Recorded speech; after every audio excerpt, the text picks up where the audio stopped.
Well, there you go. Exclusive behind the scenes. Exclusive drop, a Danny Hatcher exclusive drop, man. Good job. It's expert researcher here. Oh, yeah, I'll clip that. Nice, approved. A Johnny approval. Since I started working with James to help with the research behind his most recent documentary, we had lots of conversations about video documentaries and video essay channels in general and how the research works behind the scenes. So we decided to record one, and this is an edited version of a 3 hour conversation that we had. It seems like every single time I enter a new project, I always underestimate how long something is going to take me. I keep thinking, once I'm done with the project, I get optimistic and I'm like, okay, no, this next one it's going to be much quicker because this thing's going to be different. This thing's going to be different, and to some degrees that does end up happening to be the case. But a lot of times, I still underestimate like just how much is required to get done. Because what will happen is I'll finish this video and it'll feel like amazing and I'll be so happy about it. And then in my head, I'm like, I completely forget the struggle and like that feeling of knowing how much it actually takes to do it. Especially because this is going to be like, I think, the longest video on the channel. I'll forget about it and then I'll just go into the next project thinking, no, we can get this done inside of a month, and that's not the case. So yeah, I'm trying to be very mindful of exactly what takes a lot of time, what can be done going forward. Some of it is just like core editing, like, finding the clips, putting it in. But the other stuff is just like really small things that come into play, whether it's like this animation needs to be changed, it needs to be slowed down a little. So we got to reach out back to the animator and speak to them about that. This little thing here, we need to change like some of the, establishing shots at this point because they just don't look quite right. This music choice, and then they just start to stack up and stack up and stack up. And then on top of that, you realize I've got to get the thumbnail done, I've got to get the title finished up. I've also got to do like the marketing stuff for this.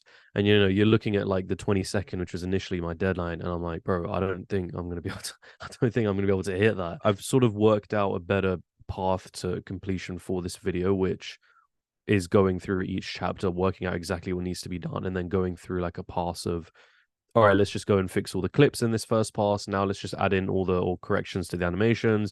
Then let's just change what music choices need to be changed, and then just rinse and repeat that for every chapter going forward. How many people have you got or had working on it? Because obviously I helped with the research. There were some people even before I think you came on board that I had doing like some like smaller research tasks here and there for like various parts of the video. I think a lot of them the work now on at this point is just editing. Like, so a lot of the people I've got on board, mostly it's motion graphics people. I think we've had about 5 motion graphics editors for this video. With the crypto video, I think it will, the most recent one at this point in time. I think at some point I had like 10 motion graphics editors, and then that slowly, but that was a process of just finding the right motion graphics amongst that crowd because it was the first time I was working with all of them. And then so some of the ones that I worked with during that project I decided to bring on for this one, so it was less people. Yeah, we've even had people working freelance on like some of the asset hunting for the video, which is something that I haven't done before. But again, in my head it was just like, because in the last video I'd never outsourced the motion graphics elements of the video. I'd never done that before, and when I did, it worked well. I found like really talented people in that, and it also saved time, and it was all good around. I was like, okay, let's try outsourcing some of the other bits of the process, to see if we can get a similar effect. And so I did the same thing with the asset hunting. It's tough if you give someone like a project to find assets for when either they're not as involved in the project as you've been, so it's like harder for them to quite know exactly what you're looking for at certain areas of the video and how it's going to connect in the edit. And so there's like moments where a couple of the assets that came through, I'm like, this probably isn't going to work in the edit, or this might, but it's just not quite right for this section. So yeah, that was sort of mixed results, I think, for the asset hunting work. But yeah, some asset hunters, I think I had about 5 asset hunters at some point, and then I did bring on also I think 2 editors helping with the rough cut at various points. So yeah, it's been a very much a testing of like, let's bring someone in, let's see how it goes. If it moves us forward at least a little bit, then that's progress. But I think I've hit the point now where it's like, there's no way I can get this video out by bringing someone else on board. Or I technically can, but I don't think it's going to be a project that I'm particularly like happy with because I've been there from start to finish. I think it has to be me now coming in and doing the finer changes to the edit. I'm curious then, Yeah. when you're outsourcing information, whether it is the assets or the editing, how does that impact the final edit or the rough cut or the actual storytelling? So obviously we worked on the script and the research, and you Yeah. had various narratives you were going to spin. How does offsourcing or outsourcing some of that impact your ability to like tell the story you want to tell? Yeah, man, it's a good question. I feel like it's so tough, and it's something that I'm still trying to figure out because the videos are so heavy on the storytelling element. To get that, and ideally, what I'd like is for someone to watch the video and feel like really immersed in the story and feel like everything is just going so well together, the music and the visuals, etc., etc. The problem is that is easy to do when it was kind of me doing a lot of it because I'm completely connected to everything that is going on. When I start to bring new people in, especially when they're not here for the start to the finish, like I mentioned with the asset hunting, it creates something of a disconnect where I've got a particular vision in mind for how this one, this section of the video is going to go. And I like try and now bring in either a rough cut editor or an asset hunter for that section, and what they give back to me, because they don't know, they haven't been with me from the start to finish, they maybe don't like, and they arguably, even there's an element of this where they're not even given the chance to quite engage as much with the work because they've been brought on in a short notice. It leaves us in a situation where either they bring in something that isn't quite right for the vision, or something that is completely different, because there's like a disconnect between them and the actual project itself. So it's definitely been tough. Like figuring out how to keep the storytelling going is really tough when I'm bringing other people in. Obviously, like one of the most obvious things to do is to be sure to give good briefs to people that you do bring on board. Let them know, here's what the project is about, here's exactly what we're going for in this moment. And I think that definitely works. So I had a rough cut editor that I brought in for this project, and I think we were doing well together. The only issue became that I was realizing that in order to get us to a finished point where we're happy with the rough cut, we'd have to go back and forth on notes quite a bit, which is standard process for editor. But I think that then the issue became that I've got like the deadline in my mind in terms of when I need to get this thing done. And it came to the point where I'm looking at that and I'm thinking, I'm just not even going to be able to have like the time. Like we can do this. I can work with like the rough cut editor and get our rough cut finished, but it would just take too long to get it to that point. It'll be past the deadline. And so it was sort of a case of I just need to be in the edit myself and get it finished up. You started making videos obviously by yourself, and you've made a few and then exploded with relatively few in comparison to other channels. Now you're outsourcing the editing. What was the decisions like? Why outsource the editing? It sounds like you've got some conflicts, some issues, some teething problems. Why Yeah, outsource it? yeah. There is like, I think, theoretically there is a world where, I do everything myself as I've done in the past, and one video comes out every 6-7 months, right? Like, that technically could be a reality. If that was something that I was aiming towards, I think that would work fine. But I think there are like several issues with this. One being, I think the end goal, or not even the end goal, just where I'm aiming to take all of this is to a point where the rate at which that uploads of like 7 months, 10 months, like that just can't, like I can't continue like that if I'm trying to reach sort of a goal where, in short, I'm trying to build something more of like a production company where we're able to produce really like high quality stuff on a regular basis and build up like a solid community and audience of people that love what we do. And then also to just improve even on the research, and like we'll probably get into it later, but even on the research end, I would love to do more original investigations. You sort of see like a CoffeeZilla type investigation where it's completely raw original investigation into something that's either ongoing or has been going on, or happened in the past. I'd love to like steer into that direction and also bring in, what I do know well. I think, the storytelling and production side of things. To do any of that, I can't do on my own, right? It's just not possible. And it's also, look, it's tough. Like it's really stressful because what happened with the videos, right, is I began making them with movie clips. And so I think I was getting like my first 7 videos, I think I pumped them out sort of one every 2 weeks on average. Super quick comparatively to what I do now. And it was using these movie clips, not really much animation, maybe a little bit of text motion graphic stuff, right? But that was relatively easy to do on my own, and even then it was it was still quite tough. Like you'd be surprised at how hard it is to like find right movie clips that like fit what you're trying to say. I was surprised that I was trying to do it like in this way, but like, that was fine. I could manage that in sort of the time I was giving myself. What started happening is the production was starting to amp up, right? Like suddenly I was, I dived into After Effects, and I was like, yo, there's so many other cool things now I can do with this. And forget like I never really wanted to stick to the movie clips. I wanted to move into like sort of our own either animations or our own like B-roll. And so the production side amping up, but the amount of people working on the videos didn't. It was still just me for the most part. And so what happened is obviously the production time to get videos out took much longer. The problem is, right, so we ended up in this situation where the production is so high, but it's only me, and then there's also this end goal, bigger vision of where I'm trying to reach, and none of this can really work if I don't bring more people in, right? No, you're not going to see many movies or documentaries on Netflix. You look at the credit sections on any of those pieces, and you're there for like 2 minutes, see a name scroll by. So it's not feasible. What I'm trying to do on my own is not feasible. At the same time, I want to do it in a way in which I'm able to be the most effective with ideally a smaller team. I'm not trying to go into, like, for some of these videos, I'm not trying to get into a team of like 16, 17 people. Ideally a smaller team, being the most efficient with what we've got, but getting out still high quality. But arguably all of those things are somewhat contradictory, where you want to get high quality, but you also want a small team and you want it most efficient. Like, some of this stuff just might not work together, or it's going to take a lot of trial and error to sort of be able to get to that point. That's why I realize a lot as well, but especially with like the last 2 videos and this one, there's just going to be a lot of trial and error within all of this. Yeah, you mentioned After Effects.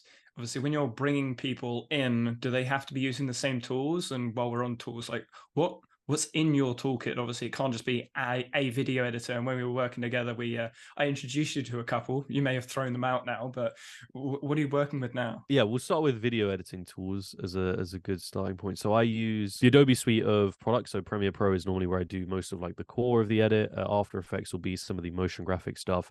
Maybe use Photoshop or Illustrator as a supplement for, like, if I need to just change out like an asset, or if I need to either create an asset or change the way it looks. That will be Photoshop or Illustrator. When I brought in editors, it would be a case of thinking, okay, they'll have to use the same thing, because otherwise, well, initially I would use Adobe sort of dynamic link thing, which essentially what that means is someone who's creating something in After Effects can have it linked to a Premiere Pro project, and it can update in real time. And that was how I initially imagined it would go, working with editors.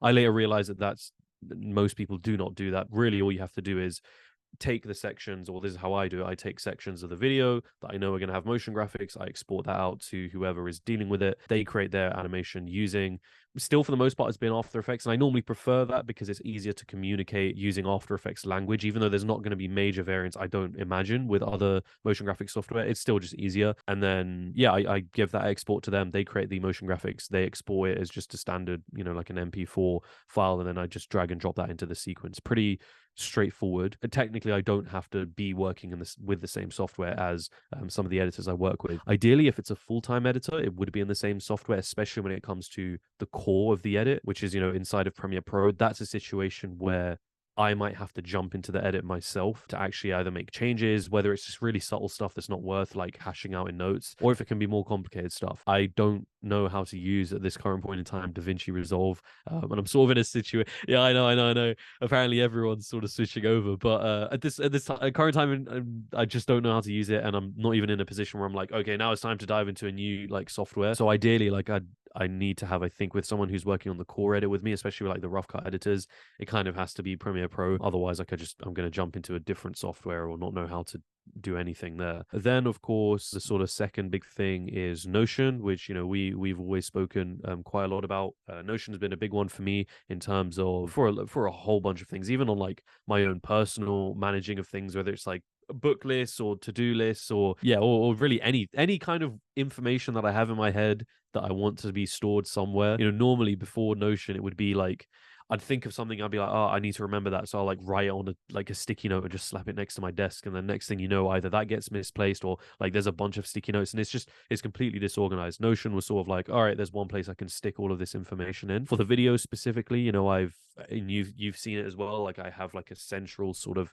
project page, and in each project, like for this current video that I've been working on, you'll see the project page and you'll have a list of like, here's like where the storyboard are, here's where the script is, and it's easy to use. Like you can store information there really easily, and then you can also share it with other people that don't even need to have Notion as well, which has been really helpful for even like creative briefs. You can make a nice creative brief, send that out to somebody who needs to see it. They don't even need Notion, it's all there. And I think for the most part, those have been the main tools that I've been using, obviously until you've introduced me to a few, and that I think switched up the game. Morgan was the big one I think that you introduced me to right from the start, where I was like, this is amazing, right? This like changes, because I think I used Google Calendar, right, for a lot of stuff, but part of the irritation there was I would have to first, the Google Calendar just isn't I don't know, it's just not nice to look at. I don't like the visual like look of Google Calendar, and also that it's unless I'm mistaken, like the only way I could like bring up Google Calendar on my computer was literally going to Google Calendar's like website, right, and just having it there as a tab,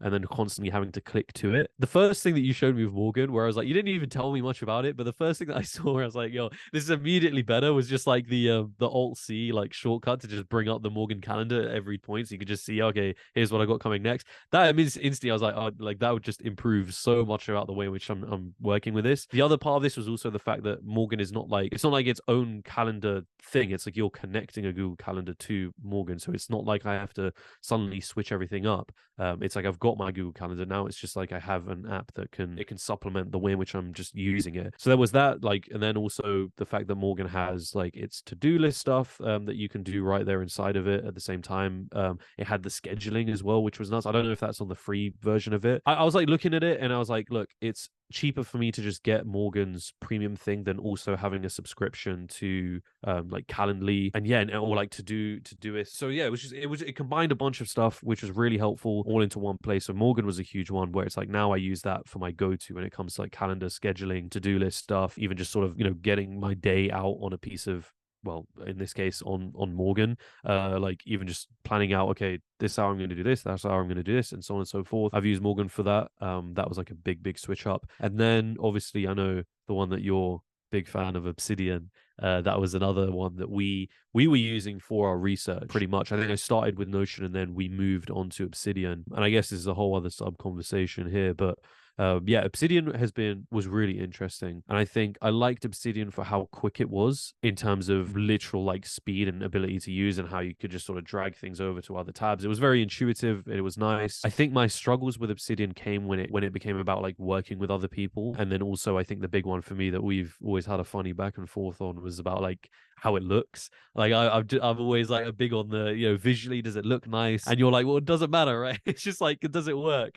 I don't know, I've just never been a massive fan of Obsidian in terms of like visually. I just can't, it can never quite do what I think Notion does for me in some areas of customization. And arguably, you know, you have Obsidian plugins and stuff, which you introduced me to that from the get-go, which was really cool, and there's a lot of really interesting stuff there. But I think it became a case where I was looking at it and wondering, you know, I started to get a bit worried about the learning curve of it. And then if I brought other people on board, how is that going to be? Am I going to have to do a whole onboarding process here of trying to teach them how Obsidian works? I'm going to have to learn about that. And it just became a case where I was like, look, Notion is quicker to use for everything else, like, you know, and potentially with research as well. I'm still undecided on whether it's like Notion or Obsidian for research. And I guess since I'm in the editing phase of this current project, I've parked that question to the side. But I think in personal use, like my own use when it comes to just learning or studying different things, Obsidian is amazing. The ability to just have it all in one place, to also be able to like draw the connections between a bunch of different subjects.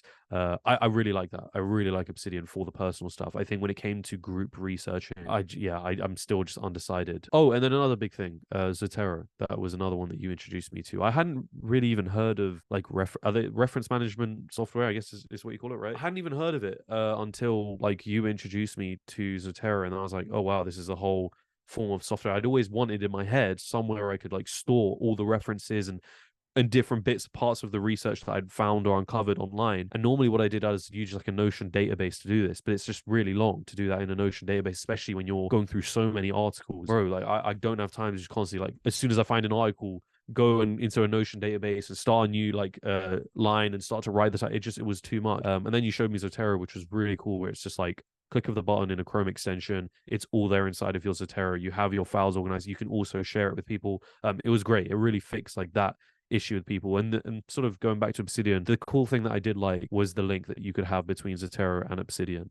I thought that was really cool. But again, I just don't know, sort of measuring up the pros and cons, I don't know if it maybe outweighs the cons. It's a fairly small tech stack.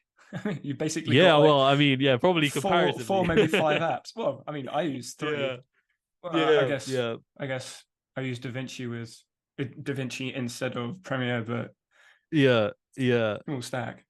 Well, I feel like, well, I mean, let me know what you think, but I feel like the less the better, right? Like the more you can kind of get inside of one and it does what it does, the better it is, rather than having like super complicated systems where this thing goes into this app on my phone and then it goes into this. It's like it's too much. And yeah, my brain is already it's already like trying to figure out a video at the moment, and it's just not in the right state to also worry about all the different types of tools I can use. When it comes to storytelling, like actually storytelling, what does it mean? Because this is something we went backwards and forwards on. Obviously, it didn't feel right, and it's very hard to explain what the feeling of a right story is. Are you looking at like character arcs or three act structures? Is there any writing storytelling ideas right around that, or is it just I'm a write, see if it feels right, and write again and go from there? Yeah, yeah, it's a good question, man. I think because storytelling has become a bit more of it's kind of a buzzword in general, but especially in the YouTube space now, it's being talked about a lot more. And I guess there isn't a solid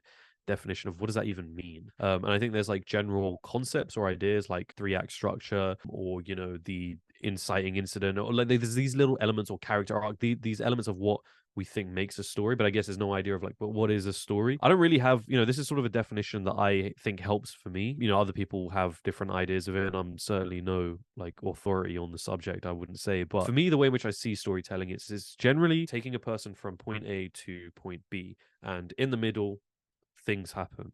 And that is the story. And the things that happen is what makes up the story, whether it's the characters that you meet along the way, the goals, desires, motivations of the characters from point A. Normally there is a change. That's normally what I think it was Hayden Hillier Smith, right, that says story is change. So, that's an element of it. A lot of stories are about change. There is a change in that point A to point B. There can be characters. There are different arcs in the point A to point B. Normally, the typical structure of stories is you start here at point A where the character has one particular motivation or goal or desire, and they have a world that they've always known, and then something known as the inciting incident happens, which suddenly changes their worldview, and it switches up, and then now new questions are formed in their mind, and they're entering a whole new world that they haven't experienced before, and perhaps their motivations and their desires change at that point.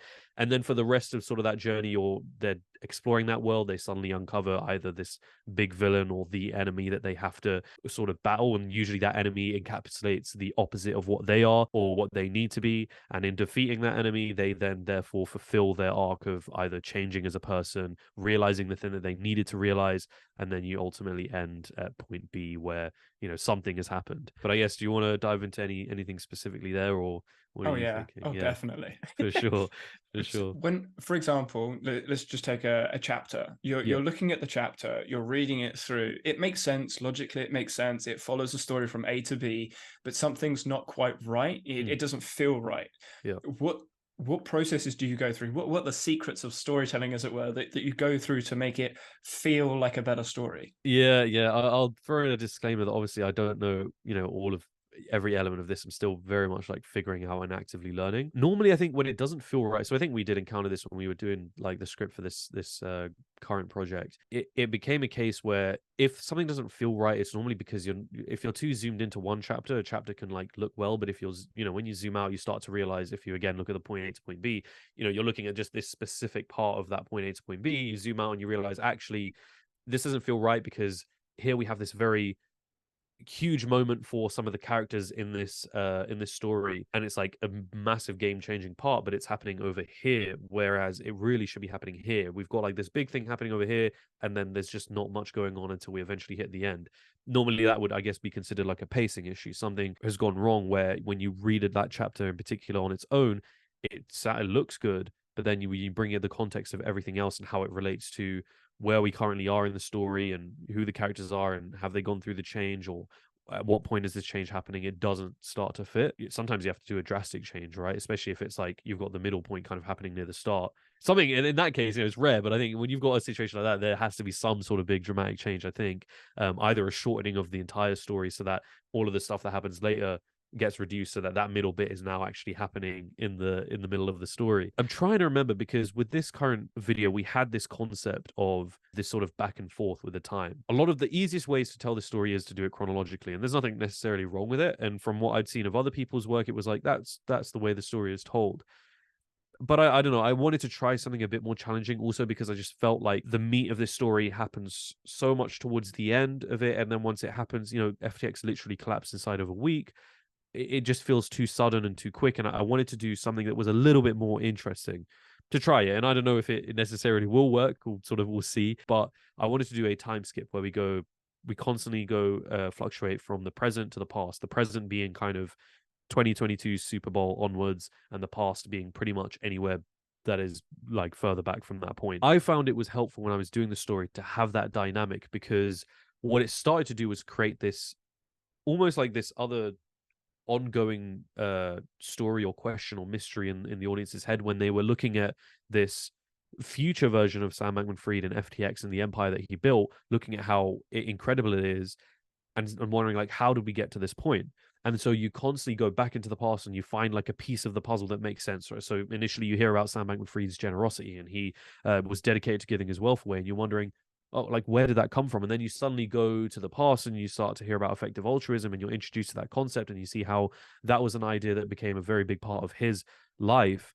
Then you piece it together and you go, ah, I see. So that's how it impacted his future. I thought that dynamic of going back and forth and seeing how these little pieces of the past make what eventually became the story that we see. You know, even in the prologue of the video, I literally say like, I wanted to piece together the puzzle of what made this collapse. How did it come to be? Part of that story, I think, that naturally goes with that narrative is going into the past, finding a piece of the puzzle, and then going back to the present. And so it becomes this case. And I think we even have like the animations to sort of supplement it. When we go into the past, we find, you know, whatever it is that we're uncovering. By the end of it, we find a new piece of the puzzle that we're like, okay, now it's starting to make sense. Okay, I get it. This past element makes sense with this future element. I think it just worked well with that whole metaphor of like finding the puzzle pieces. When it comes to like the story and not feeling right, it's usually because you have to view it in the context with everything else. Or if you know, when you look at the story, I think an important question is, what are the stakes in it? Like, why is it important for me to know this? Or why is it important for us to find these particular elements of this character? Like, yeah, why should we care? When it comes to story, obviously we spoke about this. Probably one of the first things we spoke about when it comes to making a YouTube video is you look for a hook. You look for like a hook for the video. What is it going to be? How do you create those hooks? Because I've been working with a couple of other people trying to help them understand the idea of a hook. For me, in academia, a hook's drastically different from on YouTube. So they're looking at doing academic videos, but how do you hook in an audience to a topic that goes well beyond their understanding? How would you approach creating a hook for anything?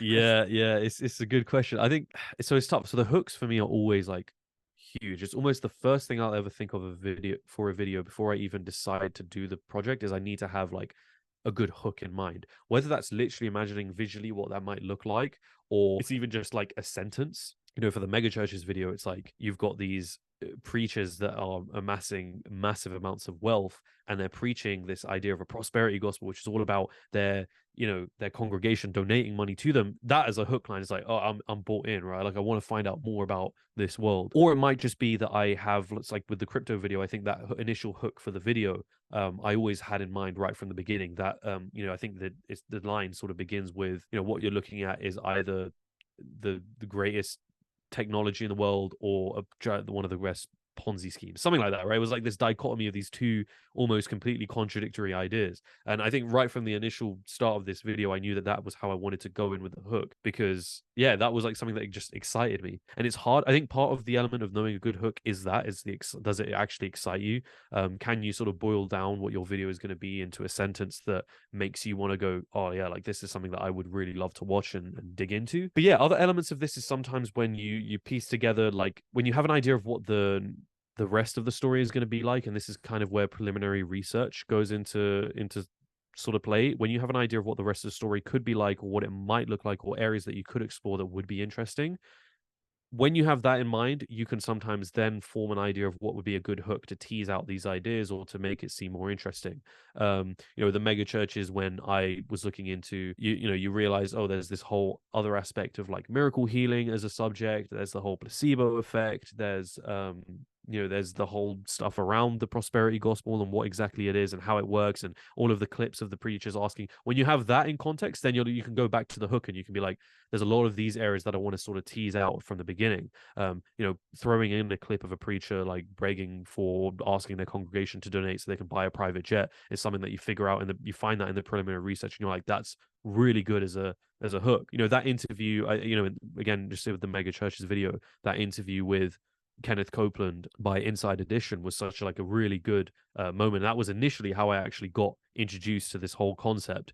That's like a brilliant moment where it's like, that in and of itself hooks me enough, so I'm gonna like bring that now into my hook of the video. So yeah, that taking elements of future bits of the story and understanding how you can tease that out in the initial bits of the video, because there are things that will get somebody interested or asking questions. That's like a big one, is how do I get someone to like actually be curious or interested in what I'm about to say, is a really, really big component of it. For the crypto video, I think it's something that I will commonly use is to find areas of things that people can relate to, even if the subject isn't something that they would be interested in initially. So with the crypto video, that's a subject that, you're looking at something that's very, it's tough. Like, it's tough to get someone who you imagine is the average person that doesn't care to be bought into the story.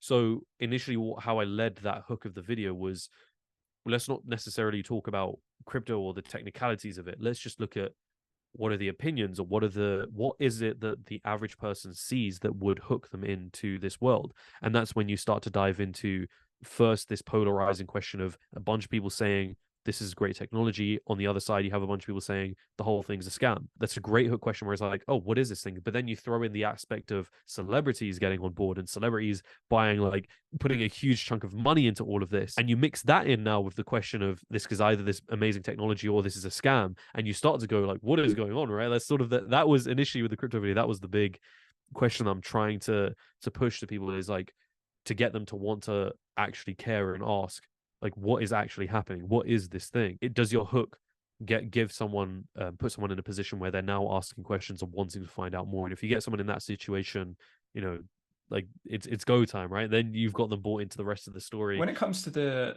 tech involved, and like you mentioned your increase in production, the tech involved, etc. Right. Is there a point at which you go, okay, you have to have X camera, X mic, everything has to be set up? Obviously, in this conversation, your camera's moving up and down, and we're on Zoom, so sometimes it's going to cut in and out. For sure. This is going to be different from a highly produced video. Yeah, imagine imagine me just midway through a video, hold on, and then back to it. Little bit off. I imagine you'll get a nice little dip in your audience retention. Yeah. Christ, yeah, I would. Because obviously, yes, this is focused on the content of the conversation, not the full package of a story. If that makes sense, would you agree? Yes. I would. Yeah, it depends on like your style, right? Like someone can, if your video is you going out, in the field asking questions and interviewing people, having those moments where it's like let's correct the camera, let's have mistakes and slip ups, like a regular conversation, that works, right? Take like a Louis Theroux, that's what you're getting with his documentaries. Is very much like, I've got a camera guy, let's just go into this bizarre world and figure out what's going on.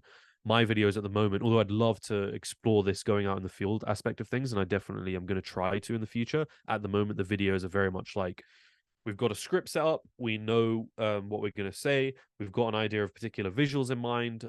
Any interviews that I would have done, it's already done and we've got them out of the way. So we know exactly where this story is going, from the moment the camera is turned on, pretty much. Yeah, you have an idea of, I'm going to need this camera for this moment. We're going to have to set up normally for me, it's very simple. I've got one camera. Usually it's my backdrop. You can't see it, but it's what I'm looking at in front of me, and that's it. And then I know interspersed between me talking will be a bunch of clips and music, and we'll sort of get that all in during the post-production. So it's kind of set up and very systematic in that way. But depending on, if you are a creator that goes out very like spontaneous in the moment, interviewing people, it becomes a little bit of a different game. There's no script there. You sort of have to now piece together bits from footage that you found, and that's a whole other like way of making a video that is different from the way in which I do it. I don't know if that's what you were gonna going down the line. Yeah, definitely. Well, yeah, because obviously they got the vloggers, and the vloggers, they have an idea in mind, but it doesn't always work out like that. Yeah. Trey Hand's a perfect example. Yeah, like I think And it's interesting because I do want to explore. I think I'm very much someone who's like hands-on. Like I need the script there. I need to know exactly what's going to be said, and I need to piece together all these little moments. And I have this exact idea of the visuals in mind. And this can be great, but it's sometimes not great. I think when you want to be a bit more, you want to bring other people into the team, because being that so specific and that hands-on, when I'm also trying to research other subjects and I'm also trying to do a whole bunch of other stuff related to running the channel or making the videos that it is, it's really difficult. And so part of me does want to explore not necessarily having to be so hands-on, having those moments where it's either the story is developed during the interview or during the research, and or stories are developed during the research, but the research itself is very much going out, interviewing people, and finding the story through those moments.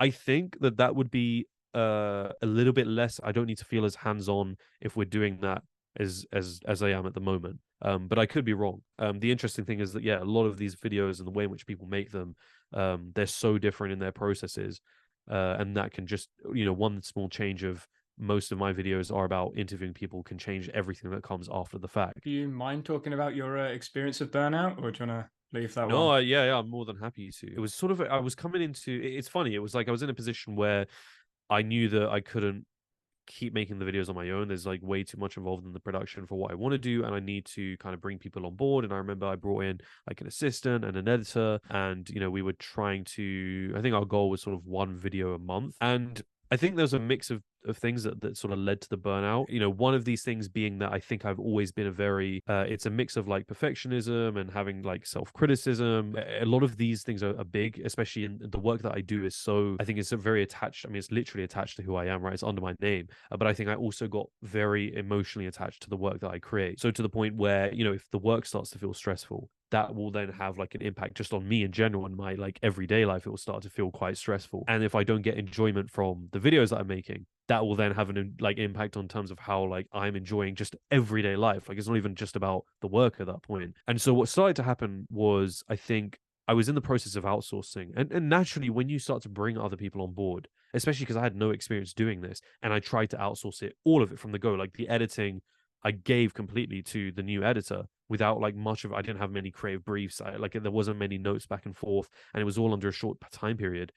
I started to notice that the videos weren't quite right for what I was going for in the past, which is going to happen, especially when I went like that intense into the outsourcing right from the jump. I don't even do that now. So when I noticed like sort of that change in sort of the feel of the videos and it not being quite right and it not being like quite where I wanted it to be, that started to have an impact on how much I enjoyed making the videos and the actual result. And I think a typical aspect of burnout is no longer feeling the same sense of enjoyment that you have from what you're doing. That reward isn't there, but like the stress is still there. The amount of work is still there. Like even when I outsourced, it still felt like I was doing a lot of work. As part of when you are burning out, you're not as productive, as you normally are. And you end up with this weird thing where you are trying to work, but you're not getting much done. And so not much is actually being coming on the output, but a lot of the input is staying the same. And then you mix in the fact that now you're not getting much of a reward as well. And you mix in the fact that there's like a lot of perfectionism and self-criticism that is going on all within this. And a lot of that, by the way, I wasn't even aware of, like the self-criticism stuff, the perfectionism stuff. These were parts of me that I just wasn't that aware of that existed, or I didn't quite know to what capacity they were, until eventually it led to this situation where, funnily enough, there was this mega churches video, or at least a very early version of it that I was trying to work on, where I was sort of looking at the script and staring at these blank pages and realizing like I can't do this. Like I'm actually just way too overwhelmed. And this wasn't even just like it wasn't like a creative block. It was a fundamentally different thing that was, normally with burnout, it's going to be mixed in with like very cynical thoughts about what you're doing work wise and just your life as a whole. Like a very unpleasant place to be in. And I remember sort of distinctly, there was just one day where I think it sort of really hit its like tipping point for me. And I was like, yeah, I was realizing I can't, like I genuinely just, I cannot do this. I need to like stop. And I remember sort of saying to myself that tomorrow I'll wake up and we'll be fine. I just needed to take a step back. And I remember like the next day I sort of woke up and it was like everything had sort of plummeted down in terms of just motivation, not motivation to like make videos or like finish this mega churches video or whatever. It was motivation to even just like get up out of bed. Like it was a fundamental lack of willingness to want to do any, or even I don't know if I would describe it as lack of motivation. More of it's just like an apathy towards it. It's like what's the point? Which for me was was like a really scary place to be in, because I'm normally someone who's I've always been like, okay, here's like the new goal or the new ambition that I'm working towards, or I've got this big like a lot of what I've done has been around like a big goal that I have. Even before, YouTube, it was doing acting, and that was the big thing. And I'd always be like, I want to be an actor, and I'm doing something acting related, and that's what excites me. When you hit a point when it's so opposite to how you've lived, a pretty like fundamental part of your life has been that aspect of what are we excited about, and suddenly it's like, well, what's the point? Yeah, man, that's like that was a scary position to be in. At that point I realized like there's something that I think is fundamentally not right, and I can keep trying to push myself or try to ignore it, but what's going to end up happening is whatever consequences happens from me acknowledging this, it's going to be far worse if I don't. So yeah, I noticed something was wrong. I just spoke to my assistant and my editor, and I said, I finally, I think, admitted to them that something wasn't right. One of the big, I guess, misconceptions that I had when I started hiring people for the first time, and this is where the perfectionism and self criticism comes into it. I felt like I had to be the perfect kind of manager or boss. I had to be the one with the answers all the time. So whenever I was sitting there struggling, not quite understanding what's wrong, I didn't voice this or, bring the team together to say, hey guys, like I'm starting to feel this thing. What can we do? Or how can we sort of work around this? It was like, no, I can't. I've got to let myself deal with it. And then I got to come to them with the answers and got to pretend like everything is fine, even though I'm not getting as much work as I want to get done. I'm the one that's holding up the deadline. Do you know what I mean? So it's a really bad place to be in. So finally, I sort of had to admit to them that, yeah, like there's something going on, some kind of struggle. Give me sort of like 2 weeks off to just sort of figure it out. And like they were really understanding. I was lucky to be working with really like great people, and I'm still in contact with both my assistant and editor from then. And yeah, over the course of those 2 weeks, I went to speak to other YouTubers or just people who have worked a lot and have experienced burnout, and it was a realization that, yeah, I think that's fundamentally where I think I'm burnt out from this. And I think by the end of the 2 weeks I realized that I need to take a longer extended break from what I'm doing, because yeah, I just need to shift a lot of things around. Also, sorry, another element to this, the channel blew up during COVID, and so a lot of the work was me inside of my room, literally this exact room, working nonstop from Monday to Sunday, not seeing friends as much, partly because of lockdowns, but also because it suddenly became the type of life I was used to. By the time, lockdowns were lifted and people could go out, I was so used to just the work being the thing that I wasn't doing that as much. Yeah. So that was like another component. So when I did burn out, it was a realization that, look, like generally there's like a few elements. I think you're experiencing a burnout, you kind of have to look at the core basics of, I think, what makes someone, I guess, healthy both mentally and physically. And that's going to be, are you eating right? Are you getting some exercise? Are you getting like some level of socialization in there? Are you sleeping well? These are like the sort of core basic components of, what can fundamentally bring you to just the baseline of how, I guess, people should feel, just like normal. You got like motivation to do things. A lot of those things were out of whack, right? The socialization wasn't there at all. Sleeping wasn't that great. The work itself, wasn't feeling as great either. So there's just so many components here that just were completely off. And so a big part of the recovery from burnout was realizing I need to start bringing them into place. So socialization, started seeing friends a bit more, started traveling a bit more. For, physical stuff as well, I started like going to the gym again, which is something I did before the channel and COVID, and it was great to be back. And that was also with friends, so it sort of mixed in both socialization and physical exercise together. And honestly, naturally, within like, I think 4 months, on top of that as well, I went to go, like, I think one of the first things I did was realizing like, okay, like I need like professional like help with figuring out what's going on. So I went like to go and get a therapist. It was like the very first thing that I did when I was realizing something was wrong. That was really, really helpful. That was where a lot of the realizations around my perfectionism and self-criticism was starting to come in place, and sort of realizing those things were there and starting to work on that, and a lot of like my self-talk and starting to work on that, plus like the gym, socialization. I think within 4 or 5 months I was like brought back to a point where I was like, I'm ready to jump back into it, and I was excited again. And it was just the default me. And even 4 or 5 months is like a huge chunk of time. You sort of look at that, but that's, as a realization that I think is, for me, was realizing like that's what a burnout can do. It can put you out of like commission for a very long time. And so, if you start to feel it happening or coming along, I think the big lesson is to work on it then and there, even if it means putting other things on delay, because the alternative is you have a much longer period of delay. Who knows how long it can take you to to get back to where you used to be. Yeah, working long hours, socialization not being in place, work not feeling as rewarding anymore, losing like that overall passion. You mix all of these variables in together, and yeah, you had an easy recipe for burnout. Very, very sideways question here. Well, less Sure. of a question, more of a statement. I feel like the creator world, the creator industry, don't necessarily overlook, but I don't think there is enough of a light on the behind the scenes of the creator. Obviously, Sure, yeah.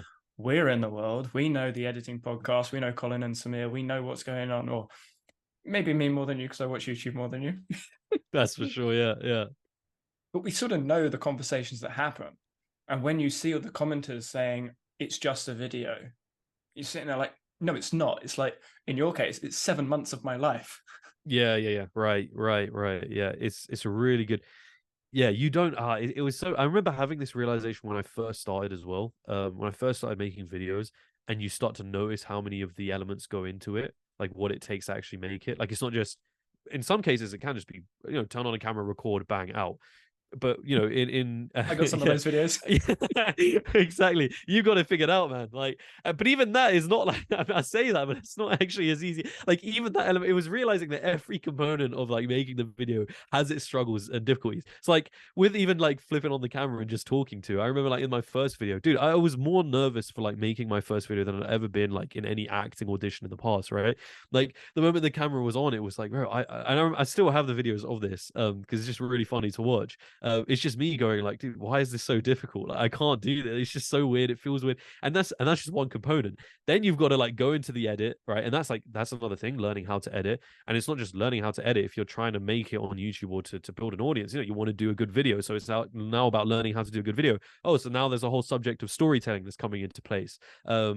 And then yeah, and then after that you've got like thumbnails and how do I want to package the video, and then the title ideas, and there's so many components to what it actually takes to make a video. There was a really good, I don't know who said it, it's probably a bunch of people, but there's like a phrase of like the enjoyment, like people will watch a video and get a sense of excitement and enjoyment, but that's not necessarily what it's like to make the video. And I'm not saying that making the videos is very rewarding. I have a huge sense of reward and gratefulness at various points in the like making a video, and especially when we get to the end and we have a finished thing out. But during that process as well, there is a lot of stress. There's a lot of hard work, and to the outside, to someone else, it's like, yo, you're just making a video, and it's like all you do full time. Like, what's going on? But yeah, like in my world, it's like that is taking up 6 months of my life of just thinking about this project and working through it and trying to make a good story. And then the end product looks amazing, and wow, it's so great, but the process to get there is just it can take a lot out of you. Some of the things that come to mind when I think about creator stories is obviously we're on Zoom at the moment, and Zoom, for whatever reason, loves to have funny moments with microphones. So I know after this, it'll be like, why does it sound like that? It didn't sound like that in my headset. Or why does my mic sound like that? It wasn't that far away. Right. And they're the sorts of things that we now think about. When I'm recording my videos, obviously I'm recording on software. Do I put my face on there? And if I do, how big is it? Where is it? When do I put it on there? And Yeah. if I move the mouse, I'm like, is the mouse covered by my face in the recording? Yeah. So do I have to record my camera, or is it in Streamlabs? Like, and no one God, sees yeah, those no, decisions. it's so true. It's so true. Even going back as well, like even with like lighting was something I never really thought of, and then I'm suddenly like, oh, the sun's not out. Okay, I can't really record this right now, or the like. Now like I haven't got any natural light, so I'm gonna have to turn on the light in my room, and this looks terrible now, so I'm gonna have to delay. Like there's all this, and the audio as well. You don't really think about, oh wow, the way in which I'm moving, like my face is actually changing the way I'm sounding, so I'm gonna need to make sure to remember to stay in this position. But I'm also trying to like deliver lines properly to the it's just it's crazy. There's so many elements to it that you don't realize exist until you actually get into it. And it's like no surprise that a lot of people in like this sort of creative space encounter burnout. Like it's very common. Out of any creator that you watch, there's probably a chunk of them that are already experiencing or undergoing some level of burnout at the moment. Like I really wouldn't be surprised if that's the case. Yeah, when it comes to the storytelling, what I found recently, because I'm telling stories obviously through academia and the animation channel, which I've got going, animation is a whole other ball game.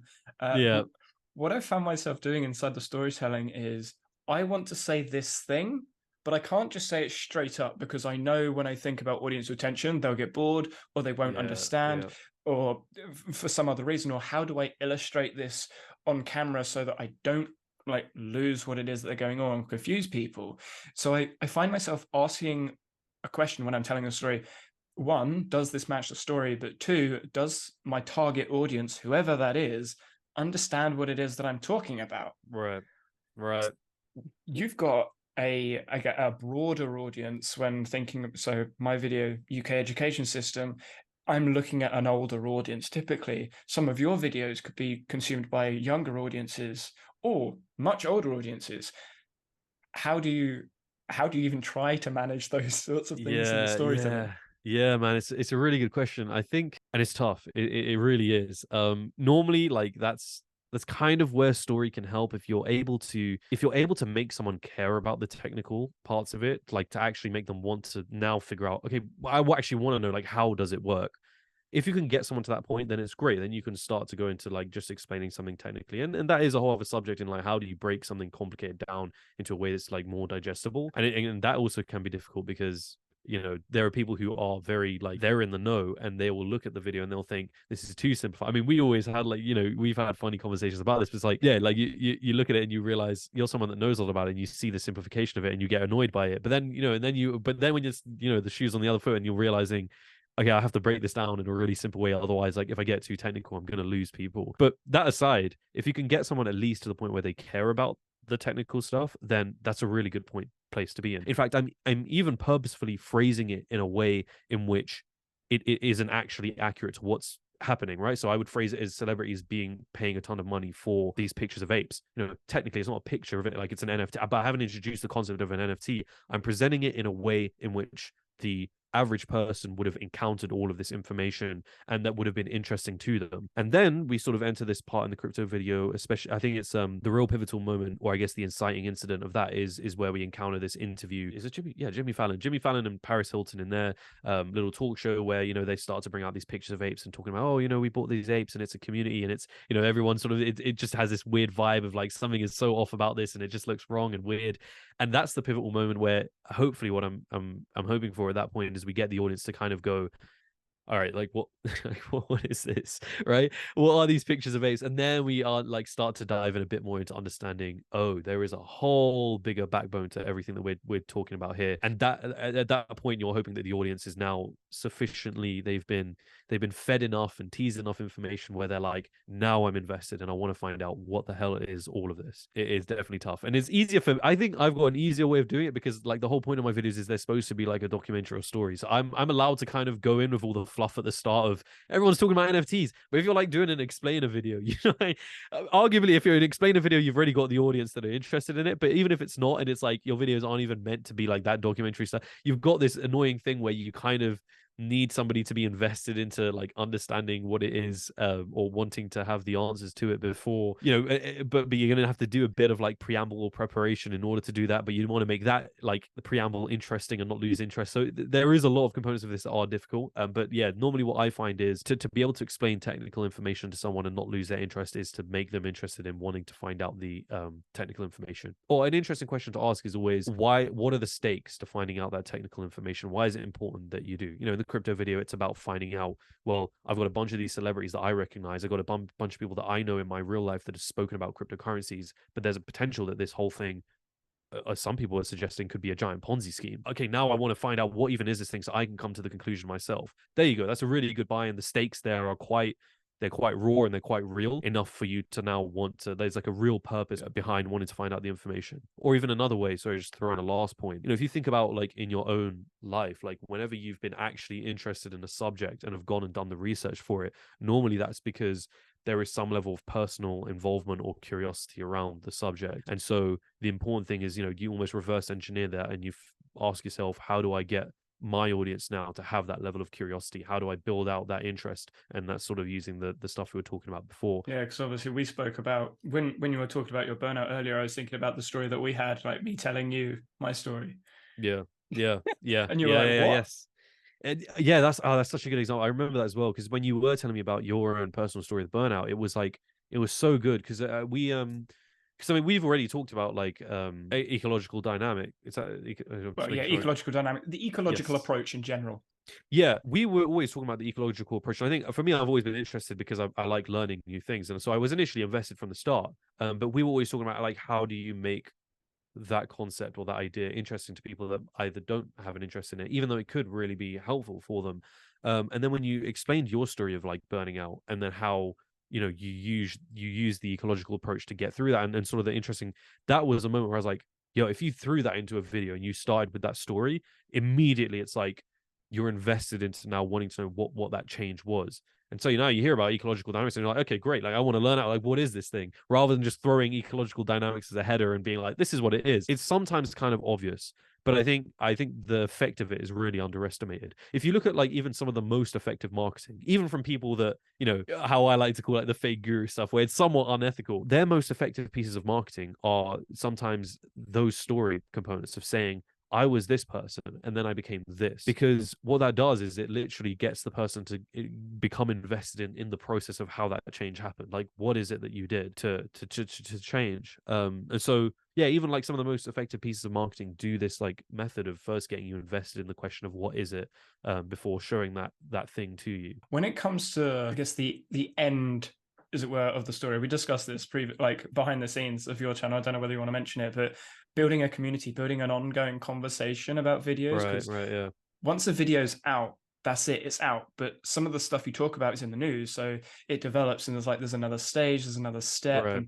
and doing a prequel on a video it's not as easy in your world Mm. because you're not a news channel. So Yeah. how do you approach either prequels or ongoing conversation about the topics you Yeah. expose?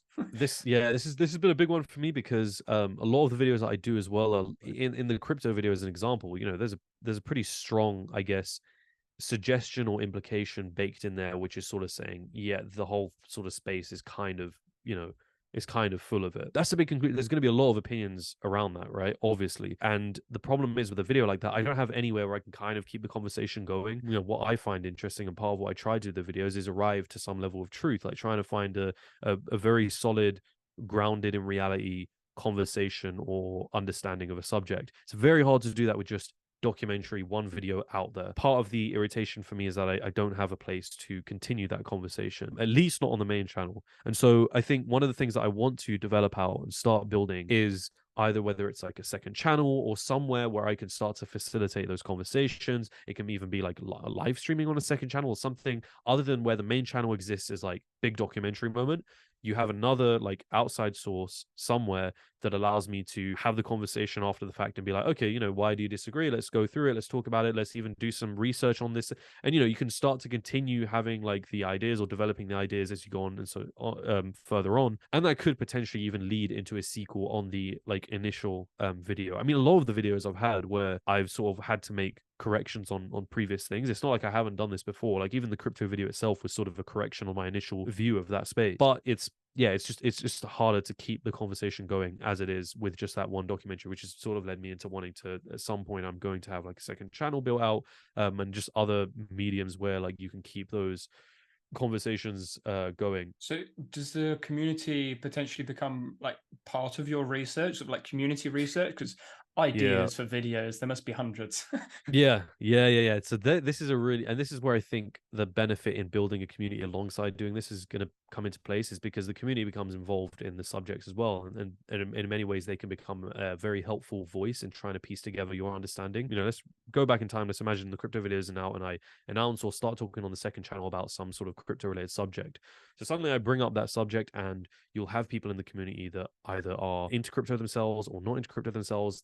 They'll be like voices or people that now you can start to speak to and say, okay, why do you think this? What is it? Anyone you can recommend me to speak to, and so on and so forth. And ideally they have their own thoughts to bring into the mix. They guide you towards people to look into, and you can start to form like your own views and get an understanding of the story just right there off the bat, using your own, like having your own community to help facilitate that. And I definitely want to build out the infrastructure for that. Yeah, at the moment, sort of my big focus has been on figuring out how to just upload more consistently. Quite common, you'll hear from a lot of YouTubers this idea of expect your videos to sort of be bad to begin with, and it's really good advice. It's like, don't make perfectionism a goal. Go in with the idea in mind that you're probably going to make terrible videos to begin with. The channel blew up after like the first 7 videos, right? And it was at that point where I was like, okay, this is the full-time thing now. But to be clear, those 7 videos that I did, in my mind, never saw them like that. I always thought that they were like not that great of a video. But the whole frame of mind was I'm gonna upload it because it'll be great, eventually when I look back on those videos and I'm like, wow, look how much has changed. The goal is not get a ton of, oh, how do I make the perfect video, or how do I get like a ton of audience. It's just, how do I just slightly improve from what I did before? And I think the other thing that goes hand in hand with this is like giving yourself permission to be shit, to like not have the best lighting, to not have the best. It's not that you shouldn't sometimes work towards improving that thing, but it's just giving yourself permission to do that, and to importantly, like putting it out there, is the other aspect of this that's really important. Easily, hands down, if I let the part of me that was perfectionist, that was self-critical, that was saying these videos aren't good, sort of dominate my actions, I don't think I'd be doing YouTube like at all. I don't want to like overemphasize this, but I feel like doubling down on the simplicity of being like bad can also be helpful. I mean, when you look at some of the, I think the channel name is Penguin's Most Critical. You look at Yeah. the thumbnails, he'd put no effort in the thumbnails, but the conversation is there. People are interested. Ludwig is another example that comes to mind. They're there. And some people that animate in their videos, the animation is, when you look at it, fairly simple, but it communicates exactly what they need to do. So it might look bad, but it does exactly what it needs to do. Yeah. Oh, this is such a good point. I think so. Even to just add on to that, I've said this to quite a few people on my like Patreon, because I get a lot of questions around like starting a channel, and normally because they take inspiration from some of the stuff that I've done, they'll go in with trying to make this like very heavily edited stuff, and I feel bad, and I say like, don't. That's not how you should approach. I can only do that because now it's like the full-time thing, right? I couldn't have done this back when I was starting and I was working other stuff. The important thing to do is just to look at the things that are most important. In my videos, it's like the storytelling of the video and the idea of the video. Those are like the 2 highest leverage things that you can possibly look at when making or when starting out. And so big production, crazy animations, just pull it all down a little bit, just to make it easier for yourself. You look at like the first video that blew up for me, that ended up like bringing the channel, getting all the other videos to blow up. It was my second video, the Rise of Fate Guru video, right? That was recorded on an iPhone 8 Plus with, I think it was like a Blue Yeti Nano microphone, right? Which was, I think, like £90. That was the only thing I spent money on for that video. The editing wasn't that crazy. Not really. If you compare it to any of the stuff that I do now, the editing is nowhere near the same. But it was more the story and the idea of it that was really well executed. And that video sits at like 4 million views. And it's like iPhone 8 Plus recorded. The backdrop is like not that great. It doesn't look that nice. Like arguably the only thing I would say is like audio, right? Just make sure you have like a decent audio that's easy to listen to. Because that's the one thing people can put up with, like a bad camera, but they can't put up with bad audio. That's the only thing I put in, like audio. Try and have that sorted out to some degree, but everything else, don't be too like perfectionist about it. Like focus on just the simplicity of like what actually matters. Is this like an enjoyable thing to watch, and then what does that actually mean? Is like, is there a story here? Is there something that's actually interesting or engaging to like sink my teeth into? And yeah, and you can end up with something that actually does really well that you wouldn't expect it to, but it's because you focused on like some of the simplicity or just the core elements of what makes something good, rather than going like insane on the production. Don't try and do what I've done now, because it's not like a smart way of going about things. I like that. I mean, my animation channel, when you look at it, like the animations look like a 5-year-old drew something and then just like right put it on a nice. video, because it is extremely simple, but it conveys the idea well enough, I see. And it's funny, when I look at the video, I think that animation took me like half an hour to make, but it's like 4 seconds of the video and it doesn't look that classic. good. Yeah.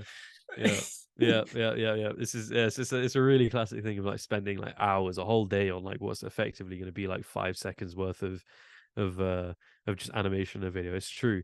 And also, even like sometimes the simplicity lets you kind of find the theme or the style or the sort of charm in your work. I think Internet Historian is a good channel of like someone who, he made like his whole theme and style like bad editing, even though it technically isn't. Like if you look at the videos and you understand like a bit about like animating, it's actually probably a bit of work that it takes to do it.